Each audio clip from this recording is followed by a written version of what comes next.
ನಮಸ್ಕಾರ. ಮುಖ್ಯಾಂಶಗಳು. ವಿಮಾನ ಪತನ ಸ್ಥಳಕ್ಕೆ ಪ್ರಧಾನಿ ನರೇಂದ್ರ ಮೋದಿ ಭೇಟಿ. ಸಚಿವರು ಸೇರಿದಂತೆ ಹಿರಿಯ ಅಧಿಕಾರಿಗಳೊಂದಿಗೆ ಮಹತ್ವದ ಸಮಾಲೋಚನೆ. ಪತನವಾದ ವಿಮಾನದ ಬ್ಲಾಕ್ ಬಾಕ್ಸ್ ಪತ್ತೆ. ಎಲ್ಲ ಬೋಯಿಂಗ್ ವಿಮಾನಗಳ ರಕ್ಷಣಾ ತಪಾಸಣೆ ಕೈಗೊಳ್ಳಲು ಡಿಜಿಸಿಎ ಸೂಚನೆ. ಗುಣಮಟ್ಟದ ಆರೋಗ್ಯ ಸೇವೆ ಒದಗಿಸಲು ಅಗತ್ಯ ಕ್ರಮ. ನಾವೀನ್ಯತೆ, ಅನ್ವೇಷಣೆಗೆ ಆದ್ಯತೆ. ಸಚಿವ ಜೆಪಿ ನಡ್ಡಾ. ಹಾಗೂ 16ನೇ ಹಣಕಾಸು ಆಯೋಗದೊಂದಿಗೆ ಮುಖ್ಯಮಂತ್ರಿ ಸಿದ್ದರಾಮಯ್ಯ ಚರ್ಚೆ. ರಾಜ್ಯಕ್ಕೆ ಹೆಚ್ಚಿನ ಅನುದಾನ ಒದಗಿಸಲು ಮನವಿ. ವಾರ್ತೆಗಳ ವಿವರ. ಗುಜರಾತ್ನ ಅಹಮದಾಬಾದ್ನಲ್ಲಿ ನಿನ್ನೆ ನಡೆದ ಏರ್ ಇಂಡಿಯಾ ವಿಮಾನ ದುರಂತ ಸಂಭವಿಸಿದ ಸ್ಥಳಕ್ಕೆ ಪ್ರಧಾನಿ ನರೇಂದ್ರ ಮೋದಿ ಇಂದು ಭೇಟಿ ನೀಡಿ ಪರಿಶೀಲಿಸಿದರು. ಸರ್ದಾರ್ ವಲ್ಲಭಭಾಯಿ ಪಟೇಲ್ ವಿಮಾನ ನಿಲ್ದಾಣಕ್ಕೆ ಆಗಮಿಸಿ ನೇರವಾಗಿ ಮೇಘಾನಿ ನಗರ ಪ್ರದೇಶದ ಅಪಘಾತದ ಸ್ಥಳಕ್ಕೆ ತೆರಳಿ ವೀಕ್ಷಣೆ ಮಾಡಿದರು.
ಅಹಮದಾಬಾದ್ ಸಿವಿಲ್ ಆಸ್ಪತ್ರೆಗೆ ಭೇಟಿ ನೀಡಿದ ಪ್ರಧಾನಿ ನರೇಂದ್ರ ಮೋದಿ ಗಾಯಗೊಂಡವರ ಆರೋಗ್ಯ ವಿಚಾರಿಸಿದರು. ಬಳಿಕ ವೈದ್ಯಕೀಯ ವಿದ್ಯಾರ್ಥಿಗಳ ಹಾಸ್ಟೆಲ್ಗಳಿಗೆ ಭೇಟಿ ನೀಡಿ ಅಲ್ಲಿನ ಪರಿಸ್ಥಿತಿ ಕುರಿತು ಅಧಿಕಾರಿಗಳಿಂದ ಮಾಹಿತಿ ಪಡೆದರು.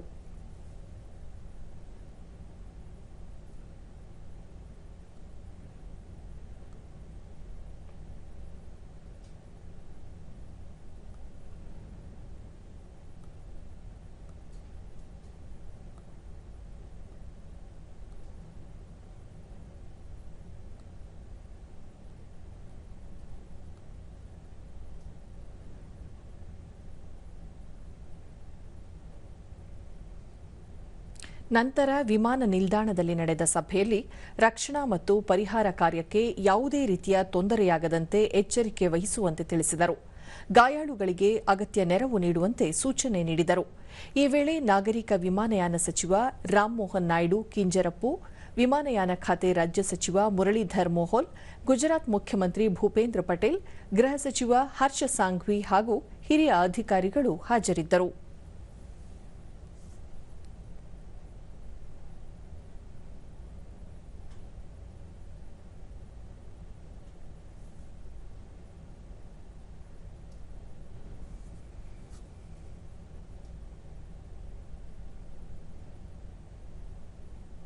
ಬಳಿಕ ಪ್ರಧಾನಿ ವಿಮಾನ ದುರಂತದಲ್ಲಿ ಮೃತರಾದ ವಿಜಯ್ ಭಾಯ್ ಅವರ ಮನೆಗೆ ಭೇಟಿ ನೀಡಿ ಕುಟುಂಬದವರಿಗೆ ಸಾಂತ್ವನ ಹೇಳಿದರು.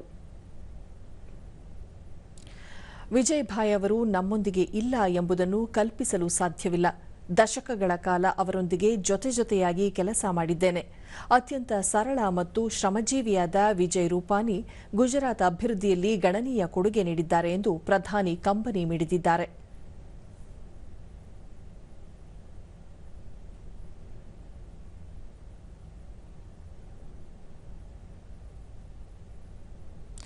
ನಂತರ ಪ್ರಧಾನಿ ಅಹಮದಾಬಾದ್ ದುರಂತ ಘಟನೆ ನಮಗೆಲ್ಲರಿಗೂ ಅತೀವ ನೋವು ಮತ್ತು ದಿಗ್ಭ್ರಮೆ ಉಂಟಾಗಿದೆ. ಹೃದಯ ವಿದ್ರಾವಕವಾಗಿ ನಡೆದ ದುರ್ಘಟನೆ ಮತ್ತು ಭಾರೀ ಸಂಖ್ಯೆಯ ಜೀವಹಾನಿಯ ದುಃಖ ಪದಗಳಲ್ಲಿ ಹೇಳಲಾಗದು. ಸಂತ್ರಸ್ತರ ಕುಟುಂಬದವರೆಲ್ಲರಿಗೂ ಸಂತಾಪ ಸೂಚಿಸುತ್ತೇನೆ. ಈ ನೋವು ಬಹು ವರ್ಷಗಳ ಕಾಲ ಕಾಡಲಿದೆ ಎಂದು ಎಕ್ಸ್ ಖಾತೆಯಲ್ಲಿ ಹೇಳಿದ್ದಾರೆ. ಅಹಮದಾಬಾದ್ನಲ್ಲಿ ನಿನ್ನೆ ಸಂಭವಿಸಿದ ವಿಮಾನ ಪತನ ಸ್ಥಳದಲ್ಲಿ ಬ್ಲಾಕ್ ಬಾಕ್ಸ್ ಪತ್ತೆಯಾಗಿದ್ದು ತನಿಖೆಯಲ್ಲಿ ಮಹತ್ವದ ಪಾತ್ರ ವಹಿಸಲಿದೆ. ಈ ಮುನ್ನ ಗುಜರಾತ್ನ ಎಟಿಎಸ್ ತಂಡಕ್ಕೆ ಡಿಜಿಟಲ್ ವಿಡಿಯೋ ರೆಕಾರ್ಡರ್ ಪತ್ತೆಯಾಗಿತ್ತು. ಬ್ಲಾಕ್ ಬಾಕ್ಸ್ನಲ್ಲಿ ವಿಮಾನದ ವೇಗ, ಎತ್ತರ, ಎಂಜಿನ್ ಪರಿಸ್ಥಿತಿ, ಕಾಕ್ಪಿಟ್ನ ಧ್ವನಿ ದಾಖಲೆ, ಪೈಲಟ್ ಮತ್ತು ಏರ್ ಟ್ರಾಫಿಕ್ ಕಂಟ್ರೋಲ್ ಕೇಂದ್ರದ ನಡುವಿನ ಸಂವಹನ ಮಾಹಿತಿ ಸೇರಿದಂತೆ ಹಲವು ವಿವರಗಳು ಇರಲಿದೆ. ಅಪಘಾತದ ಕಾರಣ ಪತ್ತೆಯಲ್ಲಿ ಈ ಬ್ಲಾಕ್ ಬಾಕ್ಸ್ ಮುಖ್ಯ ಪಾತ್ರ ವಹಿಸಲಿದೆ.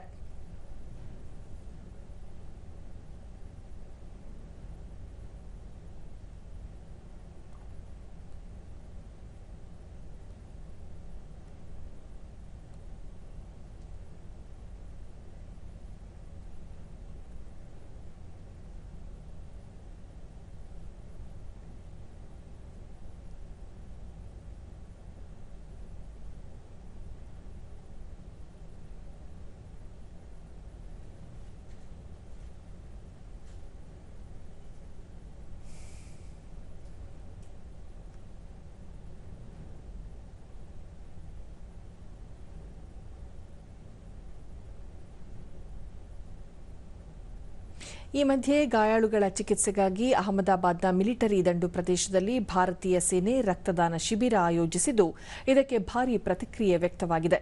ಗಾಯಾಳುಗಳ ಕುಟುಂಬದವರಿಗೆ ಸಿವಿಲ್ ಆಸ್ಪತ್ರೆಯಲ್ಲಿ ಅಗತ್ಯ ಸೌಕರ್ಯ ಕಲ್ಪಿಸಲಾಗಿದೆ. ರಸ್ತೆ ಸಾರಿಗೆ ಮತ್ತು ವಸತಿ ಇಲಾಖೆಯಿಂದ ಕುಟುಂಬದವರಿಗೆ ವಸತಿ ಸೇರಿದಂತೆ ಸಕಲ ಸೌಲಭ್ಯಗಳನ್ನು ಒದಗಿಸಲಾಗಿದೆ. ರಾಷ್ಟ್ರೀಯ ವಿಪತ್ತು ಪ್ರತಿಸ್ಪಂದನಾ ಪಡೆ ಎನ್ಡಿಆರ್ಎಫ್ ಮಹಾನಿರ್ದೇಶಕ ಹರಿಓಂ, ಪರಿಹಾರ ಕಾರ್ಯಾಚರಣೆಯಲ್ಲಿ ಎನ್ಡಿಆರ್ಎಫ್ನ 6 ತಂಡಗಳು ನಿರತವಾಗಿವೆ.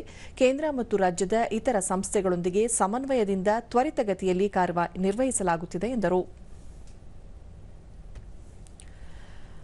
ಎಲ್ಲ ಬೋಯಿಂಗ್ ವಿಮಾನಗಳ ರಕ್ಷಣಾ ತಪಾಸಣೆ ಕ್ರಮಗಳನ್ನು ಹೆಚ್ಚಿಸುವಂತೆ ಏರ್ ಇಂಡಿಯಾ ಸಂಸ್ಥೆಗೆ ನಾಗರಿಕ ವಿಮಾನಯಾನ ಮಹಾನಿರ್ದೇಶನಾಲಯ ಡಿಜಿಸಿಎ ಸೂಚಿಸಿದೆ.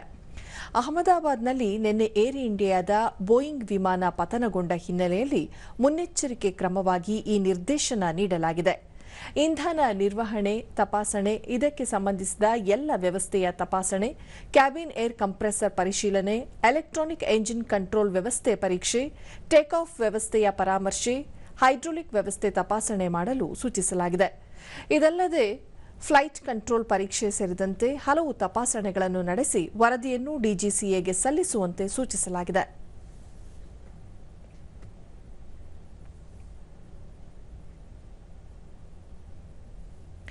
ನಿನ್ನೆ ನಡೆದ ವಿಮಾನ ದುರಂತದಲ್ಲಿ ಪವಾಡ ಸದೃಶ ರೀತಿಯಲ್ಲಿ ಪ್ರಾಣಾಪಾಯದಿಂದ ಪಾರಾಗಿರುವ ಬ್ರಿಟನ್ ಪ್ರಜೆ ವಿಶ್ವಾಸ್ ಕುಮಾರ್ ಅಹಮದಾಬಾದ್ ಆಸ್ಪತ್ರೆಯಲ್ಲಿ ಚಿಕಿತ್ಸೆ ಪಡೆಯುತ್ತಿದ್ದು ಡಿಡಿ ನ್ಯೂಸ್ನೊಂದಿಗೆ ಮಾತನಾಡಿದ್ದಾರೆ. ವಿಮಾನ ಟೇಕ್ ಆಫ್ ಆದ 1 ನಿಮಿಷದೊಳಗೆ ಅಪಘಾತ ಸಂಭವಿಸಿದ್ದು, ತಾನು ಬದುಕುಳಿದಿರುವುದನ್ನು ನಂಬಲಾಗುತ್ತಿಲ್ಲ, ನನ್ನ ಕಣ್ಣೆದುರೇ ದುರಂತ ಸಂಭವಿಸಿತು ಎಂದರು. ವಿದ್ಯಾರ್ಥಿ ನಿಲಯ ಕಟ್ಟಡಕ್ಕೆ ವಿಮಾನ ಅಪ್ಪಳಿಸಿದ ಕೂಡಲೇ ಸೀಟ್ ಬೆಲ್ಟ್ ತೆಗೆದು ತುರ್ತು ದ್ವಾರ ಒಡೆದು ತಾವು ಹೊರ ಜಿಗಿದು ಬಂದಿದ್ದಾಗಿ ವಿಶ್ವಾಸ್ ಕುಮಾರ್ ಹೇಳಿದರು. ಪ್ರಧಾನಿ ನರೇಂದ್ರ ಮೋದಿ ಅವರು ಇಂದು ಆರೋಗ್ಯ ವಿಚಾರಿಸಿದ್ದು, ಆಸ್ಪತ್ರೆಯಲ್ಲಿ ಉತ್ತಮ ಚಿಕಿತ್ಸೆ ನೀಡಲಾಗುತ್ತಿದೆ ಎಂದು ಅವರು ಪ್ರತಿಕ್ರಿಯೆ ನೀಡಿದ್ದಾರೆ. देखा ना जब सामने कि थोड़ा इधर पेश है, मैं ट्राई कर सकता हूँ निकलने के लिए, तो मैंने ट्राई किया निकलने के लिए, तो फिर मैं निकल गया उधर, क्योंकि अपोजिट साइड पे था ना वो बिल्डिंग का वो था ना दीवार, तो उधर से कोई शायद नहीं निकल सका होगा, क्योंकि उधर पूरा उधर ही क्रैश हुआ था. मैं जो जहाँ था वहाँ ही थोड़ा पेश था, फिर भी मेरे पता नहीं मैं कैसे बचा हूँ, क्योंकि मेरे नजर के सामने ही सब 2 एयर होस्टल वो अंकल आंटी सब उधर ही सब. थोड़ा जब आग लगी ना मेरा लेफ्ट हैंड भी जल गया थोड़ा. फिर एम्बुलेंस मेरे को उठा लेके इधर आया हॉस्पिटल में. बहुत सपोर्टिंग है, बहुत अच्छा इलाज करा है. ಅಹಮದಾಬಾದ್ನಲ್ಲಿ ನಿನ್ನೆ ನಡೆದ ವಿಮಾನ ದುರಂತ ಪ್ರಕರಣ ಅತೀವ ನೋವು ಉಂಟು ಮಾಡಿದ್ದು, ಸಂತ್ರಸ್ತರ ಕುಟುಂಬದವರಿಗಾಗಿ ತಾವು ಪ್ರಾರ್ಥಿಸುವುದಾಗಿ ಲೋಕಸಭಾಧ್ಯಕ್ಷ ಓಂ ಬಿರ್ಲಾ ಹೇಳಿದ್ದಾರೆ. ಈ ದುಃಖದ ಸಂದರ್ಭದಲ್ಲಿ ಇಡೀ ದೇಶ ಸಂತ್ರಸ್ತರ ಜೊತೆ ಇರಲಿದೆ ಎಂದು ಅವರು ತಿಳಿಸಿದ್ದಾರೆ.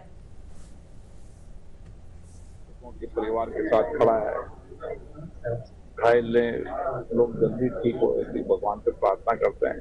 एक घटना अत्यंत दुखी भी कर दी, व्यथित भी कर दी, और इस घटना ने पूरे देश ने, पूरे विश्व के कई देशों के लोगों को व्यथित किया है। ಅತ್ಯುತ್ತಮ ಚಿಕಿತ್ಸಾ ಸೇವೆ ಒದಗಿಸುವಲ್ಲಿ ಮತ್ತು ವೈದ್ಯಕೀಯ ಸಂಶೋಧನೆಯಲ್ಲಿ ಅಖಿಲ ಭಾರತ ವೈದ್ಯಕೀಯ ವಿಜ್ಞಾನಗಳ ಸಂಸ್ಥೆ ಏಮ್ಸ್ ಉತ್ಕೃಷ್ಟ ಕೊಡುಗೆ ನೀಡುತ್ತಿದೆ ಎಂದು ಕೇಂದ್ರ ಆರೋಗ್ಯ ಮತ್ತು ಕುಟುಂಬ ಕಲ್ಯಾಣ ಸಚಿವ ಜೆಪಿ ನಡ್ಡಾ ಹೇಳಿದ್ದಾರೆ. ಮಹಾರಾಷ್ಟ್ರದ ನಾಗ್ಪುರ್ನಲ್ಲಿ ಏಮ್ಸ್ ಸಮಾವೇಶ ಉದ್ದೇಶಿಸಿ ವಿಡಿಯೋ ಕಾನ್ಫರೆನ್ಸ್ ಮೂಲಕ ಅವರು ಗುಣಮಟ್ಟದ ಆರೋಗ್ಯ ಸೇವೆ, ನಾವೀನ್ಯತೆ ಮತ್ತು ವೈದ್ಯಕೀಯ ಶಿಕ್ಷಣದಲ್ಲಿ ಪ್ರತಿ ಏಮ್ಸ್ ಸಂಸ್ಥೆ ಅತ್ಯುತ್ತಮವಾಗಿ ಕಾರ್ಯನಿರ್ವಹಿಸುತ್ತಿದೆ ಎಂದರು.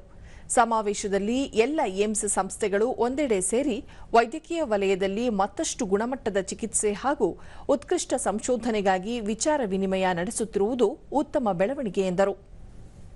Serves as a center of healthcare innovation and learning, delivering equitable, affordable and evidence-based healthcare services. I am happy that AIIMS Nagpur has taken a lead and is organizing the first conclave on best practices today. ಮುಖ್ಯಮಂತ್ರಿ ಸಿದ್ದರಾಮಯ್ಯ ಅವರು ದೆಹಲಿಯಲ್ಲಿಂದು 16ನೇ ಹಣಕಾಸು ಆಯೋಗದ ಅಧ್ಯಕ್ಷ ಡಾ ಅರವಿಂದ ಪನಗರಿಯ ಜೊತೆ ಸಮಾಲೋಚನೆ ನಡೆಸಿದರು. ಈ ವೇಳೆ ರಾಜ್ಯ ಸರ್ಕಾರದ ಮುಖ್ಯ ಕಾರ್ಯದರ್ಶಿ ಶಾಲಿನಿ ರಜನೀಶ್, ಹಣಕಾಸು ಇಲಾಖೆಯ ಪ್ರಧಾನ ಕಾರ್ಯದರ್ಶಿ ರಿತೇಶ್ ಸೇರಿದಂತೆ ಹಿರಿಯ ಅಧಿಕಾರಿಗಳು ಪಾಲ್ಗೊಂಡಿದ್ದರು. ಇದೇ ವೇಳೆ ಮುಖ್ಯಮಂತ್ರಿಗಳು ಹಣಕಾಸು ಆಯೋಗದ ಅಧ್ಯಕ್ಷರ ಜೊತೆ ಪ್ರತ್ಯೇಕವಾಗಿ ಚರ್ಚೆ ನಡೆಸಿದರು.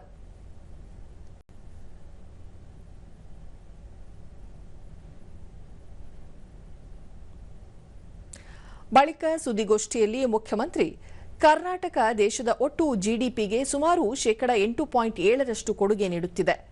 ಜಿಎಸ್ಟಿ ಸಂಗ್ರಹಣೆಯಲ್ಲಿ 2ನೇ ಸ್ಥಾನದಲ್ಲಿದೆ.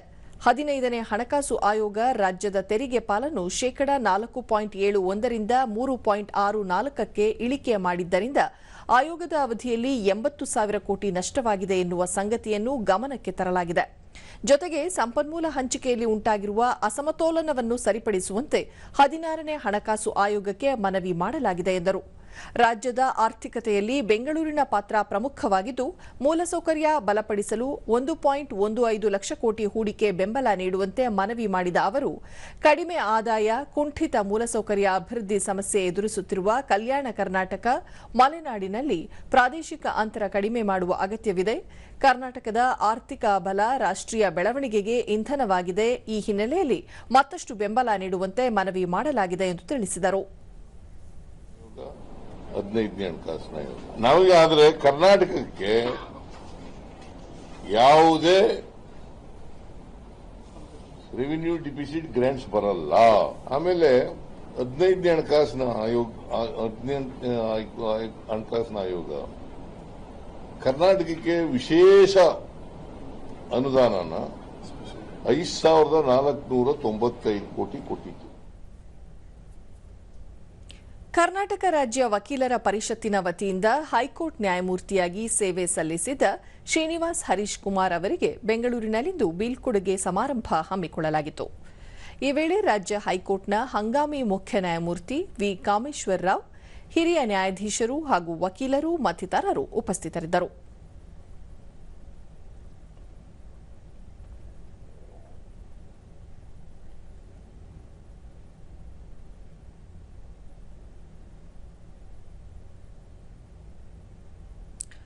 ಬಳಿಕ ನ್ಯಾಯಮೂರ್ತಿ ವಿ ಕಾಮೇಶ್ವರ ರಾವ್, ನ್ಯಾಯಮೂರ್ತಿ ಶ್ರೀನಿವಾಸ್ ಹರೀಶ್ ಕುಮಾರ್ ಅವರ ದೀರ್ಘಕಾಲದ ಸೇವೆ ಹಾಗೂ ನ್ಯಾಯದಾನದಲ್ಲಿ ತೋರಿದ ನಿಷ್ಠೆ ಎಲ್ಲರಿಗೂ ಸ್ಫೂರ್ತಿದಾಯಕವಾಗಿದೆ.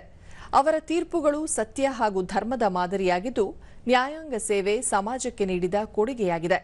ಮುಂದಿನ ಭವಿಷ್ಯ ಉತ್ತಮವಾಗಿರಲಿ ಎಂದು ಹಾರೈಸಿದರು.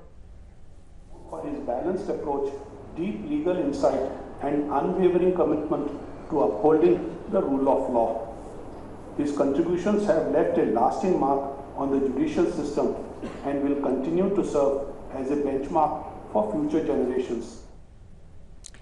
ನ್ಯಾಯಮೂರ್ತಿ ಶ್ರೀನಿವಾಸ್ ಹರೀಶ್ ಕುಮಾರ್ ದೀರ್ಘಕಾಲದ ನ್ಯಾಯಾಂಗ ಸೇವೆಯಲ್ಲಿ ಸತ್ಯ, ಧರ್ಮ ಮತ್ತು ನೀತಿ ಮಾರ್ಗದಲ್ಲಿ ನಡೆದಿದ್ದು, ಎಲ್ಲರ ಸಹಕಾರದಿಂದ ನ್ಯಾಯಾಲಯದ ಗೌರವವನ್ನು ಎತ್ತಿ ಹಿಡಿಯುವ ಪ್ರಯತ್ನ ಮಾಡಿದ್ದೇನೆ ಎಂದರು. Each one of my family members on this occasion.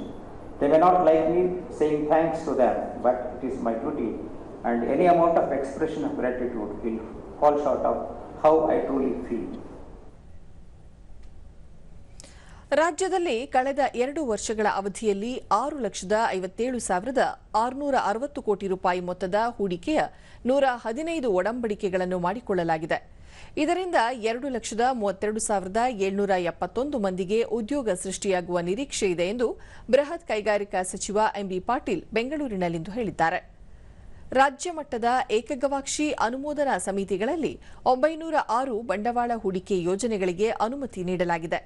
ಇದರಿಂದ 1,13,200 ಕೋಟಿ ರೂಪಾಯಿ ಬಂಡವಾಳ ಹೂಡಿಕೆಯಾಗಲಿದ್ದು ಸುಮಾರು 2,23,982 ಮಂದಿಗೆ ಉದ್ಯೋಗ ಲಭ್ಯವಾಗಲಿದೆ ಎಂದು ಹೇಳಿದರು. ಈ ವರ್ಷದ ಫೆಬ್ರವರಿಯಲ್ಲಿ ನಡೆದ ಇನ್ವೆಸ್ಟ್ ಕರ್ನಾಟಕದಲ್ಲಿ 98 ಕಂಪನಿಗಳು 6,23,920 ಕೋಟಿ ರೂಪಾಯಿ ಹೂಡಿಕೆ ಒಪ್ಪಂದ ಮಾಡಿಕೊಂಡಿವೆ. ಈಗಾಗಲೇ 4,03,533 ಕೋಟಿ ರೂಪಾಯಿ ಹೂಡಿಕೆ ಮಾಡಲು 1,101 ಕಂಪನಿಗಳು ಸಂಬಂಧಿಸಿದ ವಿವಿಧ ಸಮಿತಿಗಳಿಂದ ಅನುಮೋದನೆ ಪಡೆದಿವೆ. ಈ ಯೋಜನೆಗಳಿಂದ ಸುಮಾರು 6 ಲಕ್ಷ ಮಂದಿಗೆ ಉದ್ಯೋಗ ದೊರೆಯುವ ನಿರೀಕ್ಷೆ ಇದ್ದು, ಇವುಗಳ ಪೈಕಿ 75% ಬೆಂಗಳೂರಿನ ಹೊರಗೆ, ಅದರಲ್ಲೂ 45% ಉತ್ತರ ಕರ್ನಾಟಕ ಮಂದಿಗೆ ಉದ್ಯೋಗ ದೊರೆಯಲಿದೆ ಎಂದರು. ರಾಜ್ಯದಲ್ಲಿ 7.5 ಲಕ್ಷ ಕೋಟಿ ಹೂಡಿಕೆ ಆಕರ್ಷಿಸಲು ಹಾಗೂ 20 ಲಕ್ಷ ಜನರಿಗೆ ಉದ್ಯೋಗ ಸೃಷ್ಟಿಸುವ ಗುರಿಯೊಂದಿಗೆ 2025-30ರಲ್ಲಿ ಹೊಸ ಕೈಗಾರಿಕಾ ನೀತಿ ಹೊರತರಲಾಗಿದೆ. ಇದರ ಜೊತೆಗೆ ರಾಜ್ಯದಲ್ಲಿ ಹಲವು ಬಂಡವಾಳ ಹೂಡಿಕೆ ಒಪ್ಪಂದ ನೀಡಲಾಗಿದೆ ಎಂದು ತಿಳಿಸಿದರು. ಡಾಬಸ್ಪೇಟೆ ದೊಡ್ಡಬಳ್ಳಾಪುರ ರಸ್ತೆಯಲ್ಲಿ 40,000 ಕೋಟಿ ರೂಪಾಯಿ ಹೂಡಿಕೆಯಲ್ಲಿ 5,000 ಎಕರೆ ಪ್ರದೇಶದಲ್ಲಿ ಜ್ಞಾನ, ಯೋಗಕ್ಷೇಮ ಮತ್ತು ನಾವೀನ್ಯತೆ ನಗರ ಕ್ವೀನ್ಸ್ ಸಿಟಿ ನಿರ್ಮಾಣ ಮಾಡಲಾಗುತ್ತಿದೆ. ಇದರ ಜೊತೆಗೆ ರಾಜ್ಯ ಸರ್ಕಾರ ಮತ್ತು ರೈಲ್ವೆ ಸಚಿವಾಲಯ 50-50 ಅನುಪಾತದಲ್ಲಿ 9 ರೈಲ್ವೆ ಮಾರ್ಗಗಳು ಪ್ರಗತಿಯಲ್ಲಿದ್ದು, ಅವುಗಳನ್ನು ಶೀಘ್ರವಾಗಿ ಪೂರ್ಣಗೊಳಿಸಲು ರೈಲ್ವೆ ಖಾತೆ ರಾಜ್ಯ ಸಚಿವ ವಿ ಸೋಮಣ್ಣ ಅವರೊಂದಿಗೆ ಸಭೆ ನಡೆಸಲಾಗಿದೆ ಎಂದು ತಿಳಿಸಿದರು. ಒಡಂಬಡಿಕೆ ಮಾಡಿಕೊಳ್ಳಲಾಗಿದೆ ಹಾಗೂ 4,03,533 ಕೋಟಿ ಹೂಡಿಕೆ ಮಾಡಲು 1,101 ಕಂಪನಿಗಳ ಸಂಬಂಧಿಸಿದ ವಿವಿಧ ಸಮಿತಿಗಳಿಂದ ಅನುಮೋದನೆಗಳನ್ನು ಪಡೆದುಕೊಂಡಿದ್ದಾರೆ.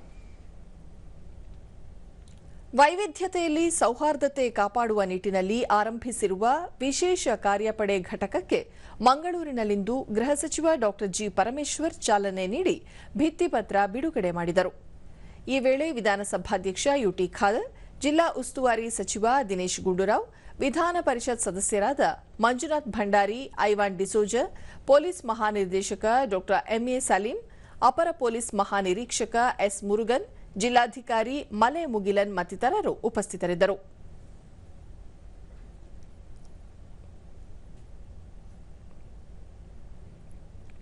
ಬಳಿಕ ಡಾ ಜಿ ಪರಮೇಶ್ವರ್, ರಾಜ್ಯದಲ್ಲಿ ಸಾಹಿತ್ಯ, ಕಲೆ, ಸಂಸ್ಕೃತಿ ಉಳಿದಿದ್ದರೆ ಅದು ದಕ್ಷಿಣ ಕನ್ನಡ ಜಿಲ್ಲೆಯಲ್ಲಿ ಎಂದರೆ ಅತಿಶಯೋಕ್ತಿಯಾಗಲಾರದು.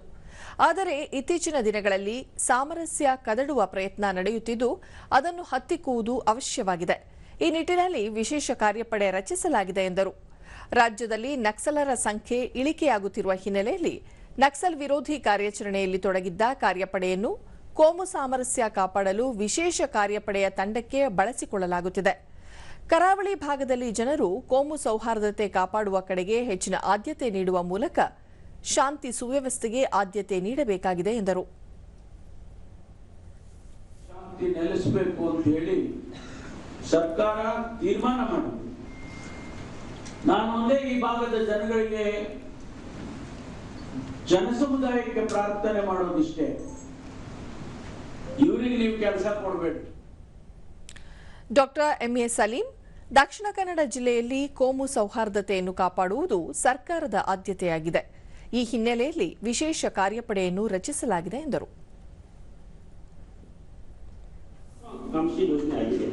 ದೇಶದಲ್ಲಿ ಕೋಮು ಸಂಘರ್ಷಗಳು ಸಮರ್ಥವಾಗಿ ತಡೆಯಲು ಪ್ರತ್ಯೇಕ ಪಡೆಯನ್ನು ಸ್ಥಾಪಿಸಿರುವ ಮೊದಲ ರಾಜ್ಯವೊಂದು ನಮ್ಮ ಹೆಗ್ಗಳಿಕೆ ಇದೆ.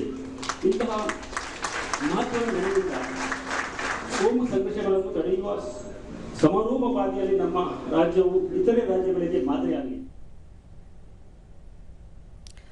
ಅಂತಾರಾಷ್ಟ್ರೀಯ ಯೋಗ ದಿನಾಚರಣೆ ಪ್ರಯುಕ್ತ ಜಲಯೋಗದ ಮಹತ್ವ ಕುರಿತು ಬೆಳಗಾವಿಯ ನಗರ ಸೇರಿದಂತೆ ಜಿಲ್ಲೆಯಾದ್ಯಂತ ಜಾಗೃತಿ ಮೂಡಿಸಲು ಮುಂದಾಗಿದ್ದು, ಈ ನಿಟ್ಟಿನಲ್ಲಿ ಹಲವು ವಿಶೇಷ ಕಾರ್ಯಕ್ರಮಗಳನ್ನು ಆಯುರ್ವೇದ ಮಹಾವಿದ್ಯಾಲಯಗಳು ಏರ್ಪಡಿಸುತ್ತಿವೆ.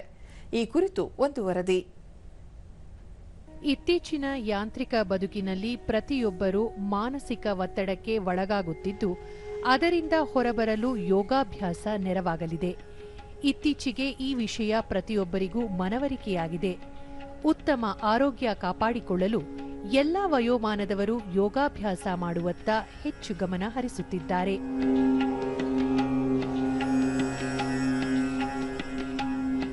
ಯೋಗದ ಮಹತ್ವ ಇತ್ತೀಚಿನ ವರ್ಷದಲ್ಲಿ ಹೆಚ್ಚು ಜಾಗೃತಿಯಾಗುತ್ತಿದೆ. ಬೆಳಗಾವಿ ಜಿಲ್ಲೆಯಲ್ಲಿ ಯೋಗದ ಜೊತೆಗೆ ಜಲಯೋಗದ ಮಹತ್ವದ ಅರಿವು ಮೂಡಿಸುವ ಪ್ರಯತ್ನ ನಡೆಸಲಾಗುತ್ತಿದೆ. ನಗರದ ಈಜುಕೊಳದಲ್ಲಿ ವಿಶೇಷ ಚೇತನರು ಸೇರಿದಂತೆ ಯುವಕ ಯುವತಿಯರು ಮಕ್ಕಳಿಗೆ ಈಜುವಿಕೆಯ ಜೊತೆಗೆ ಜಲಯೋಗದ ವಿವಿಧ ಬಗೆಯ ಆಸನಗಳನ್ನು ಹೇಳಿಕೊಡಲಾಗುತ್ತಿದೆ.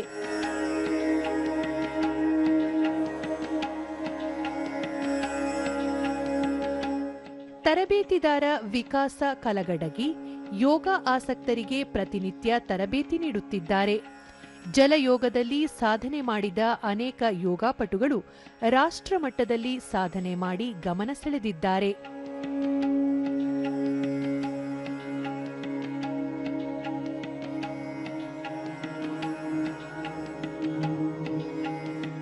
ಬೆಳಗಾವಿಯ ಯೋಗ ತರಬೇತುದಾರ ವಿಕಾಸ ಕಲಗಡಗಿ ಯೋಗದಿಂದ ದೈಹಿಕ ಮಾನಸಿಕ ಸದೃಢತೆ ಸಾಧಿಸಲು ಸಾಧ್ಯವಾಗಲಿದೆ. ವಿಶೇಷವಾಗಿ ಜಲಯೋಗ ಮಾಡುವುದರಿಂದ ಇನ್ನೂ ಉತ್ತಮ ಆರೋಗ್ಯ ಪಡೆಯಲು ಅನುಕೂಲವಾಗಲಿದೆ ಎಂದರು.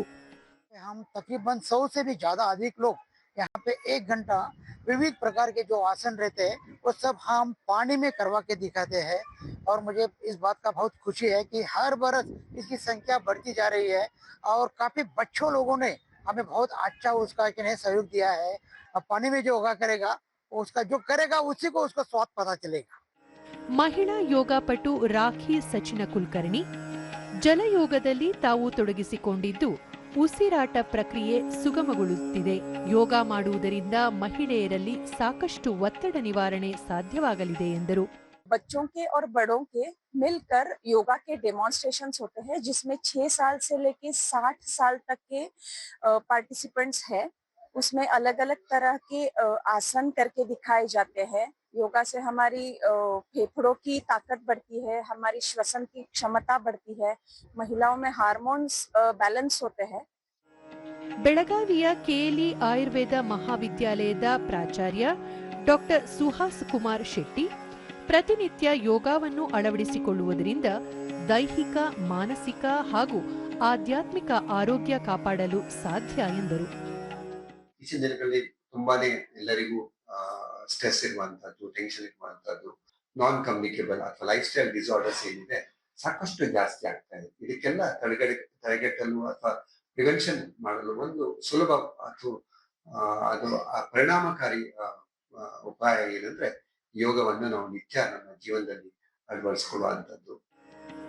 ಶಹಾಪುರ ಆಯುರ್ವೇದ ಮಹಾವಿದ್ಯಾಲಯದ ಯೋಗ ವಿಭಾಗದ ಮುಖ್ಯಸ್ಥ ಡಾಕ್ಟರ್ ಸಂದೀಪ ಸಗರೆ ಅಂತಾರಾಷ್ಟ್ರೀಯ ಯೋಗ ದಿನಾಚರಣೆ ಪ್ರಯುಕ್ತ ಮಹಾವಿದ್ಯಾಲಯದಲ್ಲಿ ವಿವಿಧ ಕಾರ್ಯಕ್ರಮಗಳನ್ನು ಆಯೋಜಿಸಲಾಗಿದೆ. ಇದರ ಜೊತೆಗೆ 2 ಹಳ್ಳಿಗಳಲ್ಲಿ ಯೋಗ ಹೇಳಿಕೊಡಲಾಗುವುದು ಎಂದು ತಿಳಿಸಿದರು. ನಮ್ಮ ಕಾಲೇಜಿನಲ್ಲಿ ಬೆಳಗ್ಗೆ ಯೋಗ ಕ್ಲಾಸಸ್ 2006ರಿಂದ ನಡೀತಾ ಇದೆ. ದಿನಾಲು ಒಂದು 50 ಜನ ಯೋಗ ಪಾರ್ಟಿಸಿಪೆಂಟ್ಸ್ ಇರ್ತಾರೆ. ಸೊ ಅವರಿಗಾಗಿ ಒಂದು ಬೇರೆ ಯೋಗ ಕಾಂಪಿಟೇಷನ್, ಅದೇ ರೀತಿ ಭರತನಾಟ್ಯ ಯೋಗ, ಸೋಲೋ ರಿದಮಿಕ್ ಯೋಗ, ರಂಗೋಲಿ ಯೋಗ ಕೂಡ ನಾವು ಈ ವರ್ಷ ಆಯೋಜಿಸಿದ್ದೇವೆ. ಒಟ್ಟಾರೆ ಯೋಗದಿಂದ ಮಾನಸಿಕ, ದೈಹಿಕ, ಆಧ್ಯಾತ್ಮಿಕವಾಗಿ ಸದೃಢರಾಗಲು ಸಾಧ್ಯವಾಗಲಿದೆ ಎಂಬುದನ್ನು ಜನತೆ ಇತ್ತೀಚಿನ ವರ್ಷದಲ್ಲಿ ಅರಿತುಕೊಳ್ಳುತ್ತಿದ್ದಾರೆ.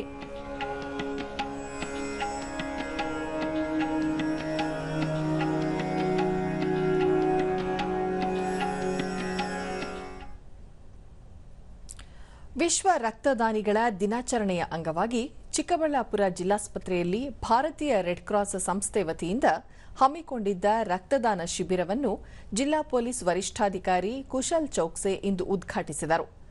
ಈ ವೇಳೆ ನಂದಿ ವೈದ್ಯಕೀಯ ಕಾಲೇಜಿನ ಮುಖ್ಯಸ್ಥ ಡಾ ಮಂಜುನಾಥ್, ಜಿಲ್ಲಾ ಶಸ್ತ್ರಚಿಕಿತ್ಸಕರಾದ ಡಾ ಮಂಜುಳಾ ಮತ್ತು ವೈದ್ಯಕೀಯ ವಿದ್ಯಾರ್ಥಿಗಳು ಸೇರಿದಂತೆ ಹಲವರು ಉಪಸ್ಥಿತರಿದ್ದರು.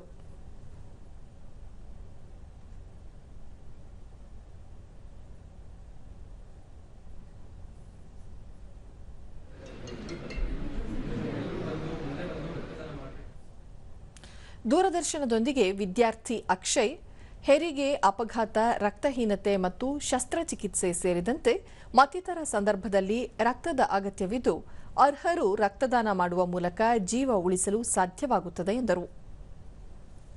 ಮೇನ್ಲಿ ಯುವಕರು ಮತ್ತು ಏನಿದ್ದಾರೆ 18 ವರ್ಷದ ಮೇಲ್ಪಟ್ಟಂಥ ಎಲ್ಲ ಯುವಕರು ಮುಂದೆ ಬಂದು ರಕ್ತದಾನ ಮಾಡೋದ್ರಿಂದ ಎಷ್ಟೋ ಜನದ ಜೀವನ ಉಳಿಸ್ಬೋದು. ವಿದ್ಯಾರ್ಥಿ ಪವನ್ ಕುಮಾರ್, ರಕ್ತದಾನದಿಂದ ಜೀವ ಉಳಿಸುವುದಲ್ಲದೆ ನಮ್ಮ ಆರೋಗ್ಯಕ್ಕೂ ಕೂಡ ಸಹಕಾರಿಯಾಗಲಿದೆ.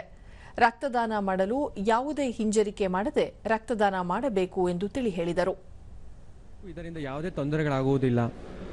ಇವತ್ತು ನಮ್ಮ ಡಿಸ್ಟ್ರಿಕ್ಟ್ ಹಾಸ್ಪಿಟಲ್ ಆದ ಚಿಕ್ಕಬಳ್ಳಾಪುರದಲ್ಲಿ ಹಮ್ಮಿಕೊಂಡಿದ್ದೇವೆ ರಕ್ತದಾನವನ್ನು. ರಕ್ತದಾನಿ ಚಿನ್ಮಯಿ 2ನೇ ಬಾರಿ ರಕ್ತದಾನ ಮಾಡಿದ್ದು ಆರೋಗ್ಯವಂತ ವ್ಯಕ್ತಿ 6 ತಿಂಗಳಿಗೊಮ್ಮೆ ರಕ್ತದಾನ ಮಾಡಬಹುದಾಗಿದೆ ಎಂದರು. ಹಲವಾರು ಸಂದರ್ಭದಲ್ಲಿ ನಮ್ಮ ರಕ್ತವನ್ನು ಹಲವಾರು ಜೀವಿಗಳು ಉಳಿಸಬಹುದು. ಹಾಗಾಗಿ ನಾನು ಎಲ್ಲರನ್ನೂ ಕೋರಿಕೊಳ್ಳುತ್ತೇನೆ ರಕ್ತವನ್ನು ದಾನ ಮಾಡಿ. ಪೊಲೀಸ್ ಮುಖ್ಯ ಪೇದೆ ಸಂಪತ್ ಕುಮಾರ್, ರಕ್ತವನ್ನು ಕೃತಕವಾಗಿ ಉತ್ಪಾದನೆ ಮಾಡಲು ಸಾಧ್ಯವಿಲ್ಲದ ಕಾರಣ ಪ್ರತಿಯೊಬ್ಬರೂ ಸ್ವಯಂ ಪ್ರೇರಿತರಾಗಿ ರಕ್ತದಾನ ಮಾಡಬೇಕು ಎಂದು ಹೇಳಿದರು. ಆಗೋದಿಲ್ಲ, ನಾವೇ ರಕ್ತದಾನ ಮಾಡಬೇಕು. ಈಗ ಎಲ್ಲರೂ ಸ್ವಯಂ ಪ್ರೇರಿತರಾಗಿ ಬಂದು ರಕ್ತದಾನ ಮಾಡಿ ಈ ಕಾರ್ಯಕ್ರಮವನ್ನು ಯಶಸ್ವಿಗೊಳಿಸಬೇಕೆಂದು ಎಲ್ಲರಲ್ಲೂ ಮನವಿ ಮಾಡ್ತಾ ಇದ್ದೀನಿ. ವೈದ್ಯರಾದ ಡಾಕ್ಟರ್ ಸುನೀಲ್ ಸುಭಾಷ್ ಜೋಶಿ, ದೇಶದಲ್ಲಿ ರಕ್ತಕ್ಕೆ ಹೆಚ್ಚಿನ ಬೇಡಿಕೆ ಇದ್ದು ಬೇಡಿಕೆಗೆ ಅನುಗುಣವಾಗಿ ರಕ್ತ ಲಭ್ಯವಾಗುತ್ತಿಲ್ಲ. ಹೀಗಾಗಿ 18 ವರ್ಷ ಮೇಲ್ಪಟ್ಟ ಪ್ರತಿಯೊಬ್ಬರೂ ನಿಯಮಿತ ರಕ್ತದಾನ ಮಾಡಬೇಕೆಂದು ಮನವಿ ಮಾಡಿದರು. ಅವ್ರಿಗೆ ಮುಂದೆ ಇನ್ನು ಬರೋ ದಿನಗಳಲ್ಲಿ ತುಂಬ ಸಹಾಯ ಆಗುತ್ತೆ. ನಮ್ಮ ದೇಶದಲ್ಲಿ ಪ್ರತಿ ಸೆಕೆಂಡ್ಗೆ 1 ಬ್ಯಾಗ್ ಬ್ಲಡ್ ಖರ್ಚಾಗುತ್ತೆ. ಈ ಥರ ನಾವು ನೋಡಿದ್ರೆ 14 ಮಿಲಿಯನ್ ಬ್ಯಾಗ್ಸ್ ನಮ್ಗೆ ಬೇಕಾಗುತ್ತೆ. ಹಾಗಿರೋದ್ರಿಂದ ರಕ್ತ ಕೊಡದೇ ಇದ್ರೆ ಏನೂ ಆಗೋದಿಲ್ಲ. ರಕ್ತ ನಾವು ಕೊಟ್ರೇನೆ ರಕ್ತ ಹುಟ್ಟೋದು. ಜಿಲ್ಲಾ ಪೊಲೀಸ್ ವರಿಷ್ಠಾಧಿಕಾರಿ ಕುಶಲ್ ಚೌಕ್ಸೆ, ಯುವಜನರು ಸ್ವಯಂ ಪ್ರೇರಿತರಾಗಿ ರಕ್ತದಾನ ಮಾಡಲು ಮುಂದಾಗಬೇಕು. ರಕ್ತದಾನದಿಂದ ಹಲವಾರು ಜೀವಗಳನ್ನು ಉಳಿಸಬಹುದಾಗಿದೆ ಎಂದು ತಿಳಿಸಿದರು. ಇದೇ ಥರ ಯಂಗ್ಸ್ಟರ್ಸ್ಗೆ ಸ್ವಲ್ಪ ಈ ಬ್ಲಡ್ ಡೊನೇಷನ್ದು ಇಂಪಾರ್ಟೆನ್ಸ್ ಅರ್ಥ ಆಗಬೇಕು. ಬಿಕಾಸ್ ಅವರು ಏನು ಡೊನೇಷನ್ ಮಾಡ್ತಾ ಇದ್ದಾರೆ, it is a kind of service to the man ಕೈಂಡ್ಗೆ. ಅವ್ರದ್ದು ಬ್ಲಡ್ ಡೊನೇಷನಿಂದ ಬೇರೆ ಜನರು ಲೈಫ್ ಸೇಫ್ ಆಗುತ್ತೆ. ರಾಜ್ಯದ ಹವಾಮಾನ ವರದಿ ಇಂತಿದೆ. ರಾಜ್ಯದ ಉತ್ತರ ಒಳನಾಡಿನಲ್ಲಿ ನೈಋತ್ಯ ಮುಂಗಾರು ತೀವ್ರ, ಕರಾವಳಿ ಮತ್ತು ದಕ್ಷಿಣ ಒಳನಾಡಿನಲ್ಲಿ ಚುರುಕಾಗಿದೆ. ರಾಜ್ಯದ ಬಹುತೇಕ ಕಡೆ ಮಳೆಯಾಗಿದೆ. ಉತ್ತರ ಕನ್ನಡ ಜಿಲ್ಲೆಯ ಕಾರವಾರ ಹಾಗೂ ಶಿರಾಳಿಯಲ್ಲಿ ಅತಿ ಹೆಚ್ಚು 24 ಸೆಂಟಿಮೀಟರ್ ಮಳೆಯಾಗಿದೆ. ಉಳಿದಂತೆ ಕುಂದಾಪುರ 16, ಕೋಟಾ 15, ಹೊನ್ನಾವರ, ಉಡುಪಿ 12, ಕುಮಟಾ, ಮುಲ್ಕಿ 10, ಗೇರುಸೊಪ್ಪ, ಮೂಡುಬಿದಿರೆ, ಬೈಲಹೊಂಗಲ, ಜಳಕಿ ಕ್ರಾಸ್ 9, ಧಾರವಾಡ, ಕದ್ರಾ, ಸಿದ್ದಾಪುರ 8, ಭದ್ರಾವತಿ, ಮಂಗಳೂರಿನಲ್ಲಿ 7 ಸೆಂಟಿಮೀಟರ್ ಮಳೆಯಾಗಿದೆ. ಮುನ್ಸೂಚನೆಯಂತೆ ಮುಂದಿನ 7 ದಿನಗಳಲ್ಲಿ ರಾಜ್ಯದ ಉತ್ತರ ಕನ್ನಡ, ದಕ್ಷಿಣ ಕನ್ನಡ, ಉಡುಪಿ ಸೇರಿದಂತೆ ಅಲ್ಲಲ್ಲಿ ಮಳೆ ಹಾಗೂ ಭಾರೀ ಮಳೆಯಾಗುವ ಸಾಧ್ಯತೆ ಇದೆ. ಕರಾವಳಿ ತೀರ ಪ್ರದೇಶದಲ್ಲಿ ಗಂಟೆಗೆ 35 ರಿಂದ 55 ಕಿಲೋಮೀಟರ್ ವೇಗದಲ್ಲಿ ಗಾಳಿ ಬೀಸಲಿದ್ದು ಮೀನುಗಾರರು ಸಮುದ್ರಕ್ಕೆ ಇಳಿಯದಂತೆ ಎಚ್ಚರಿಕೆ ನೀಡಲಾಗಿದೆ. ಬೆಂಗಳೂರು ಸುತ್ತಮುತ್ತ ಸಾಮಾನ್ಯ ಮೋಡ ಕವಿದ ವಾತಾವರಣ, ಹಗುರ ಮಳೆ ಸಾಧ್ಯತೆ. ಗರಿಷ್ಠ 29, ಕನಿಷ್ಠ 21 ಡಿಗ್ರಿ ಸೆಲ್ಸಿಯಸ್ ತಾಪಮಾನ ದಾಖಲು ಸಂಭವ. ಕೊನೆಯಲ್ಲಿ ಮತ್ತೊಮ್ಮೆ ಮುಖ್ಯಾಂಶಗಳು. ವಿಮಾನ ಪತನ ಸ್ಥಳಕ್ಕೆ ಪ್ರಧಾನಿ ನರೇಂದ್ರ ಮೋದಿ ಭೇಟಿ, ಸಚಿವರು ಸೇರಿದಂತೆ ಹಿರಿಯ ಅಧಿಕಾರಿಗಳೊಂದಿಗೆ ಮಹತ್ವದ ಸಮಾಲೋಚನೆ. ಪತನವಾದ ವಿಮಾನದ ಬ್ಲಾಕ್ ಬಾಕ್ಸ್ ಪತ್ತೆ, ಎಲ್ಲ ಬೋಯಿಂಗ್ ವಿಮಾನಗಳ ರಕ್ಷಣಾ ತಪಾಸಣೆ ಕೈಗೊಳ್ಳಲು ಡಿಜಿಸಿಎ ಸೂಚನೆ. ಗುಣಮಟ್ಟದ ಆರೋಗ್ಯ ಸೇವೆ ಒದಗಿಸಲು ಅಗತ್ಯ ಕ್ರಮ, ನಾವೀನ್ಯತೆ ಅನ್ವೇಷಣೆಗೆ ಆದ್ಯತೆ, ಸಚಿವ ಜೆಪಿ ನಡ್ಡಾ. ಹಾಗೂ 16ನೇ ಹಣಕಾಸು ಆಯೋಗದೊಂದಿಗೆ ಮುಖ್ಯಮಂತ್ರಿ ಸಿದ್ದರಾಮಯ್ಯ ಚರ್ಚೆ, ರಾಜ್ಯಕ್ಕೆ ಹೆಚ್ಚಿನ ಅನುದಾನ ಒದಗಿಸಲು ಮನವಿ. ನಮ್ಮ ವಾರ್ತಾ ಪ್ರಸಾರವನ್ನು ನೀವು ಡಿಡಿ ಚಂದನ ನ್ಯೂಸ್ ಯೂಟ್ಯೂಬ್, ಎಕ್ಸ್ ಖಾತೆ, ಫೇಸ್ಬುಕ್ ಹಾಗೂ ಇನ್ಸ್ಟಾಗ್ರಾಂನಲ್ಲೂ ವೀಕ್ಷಿಸಬಹುದು.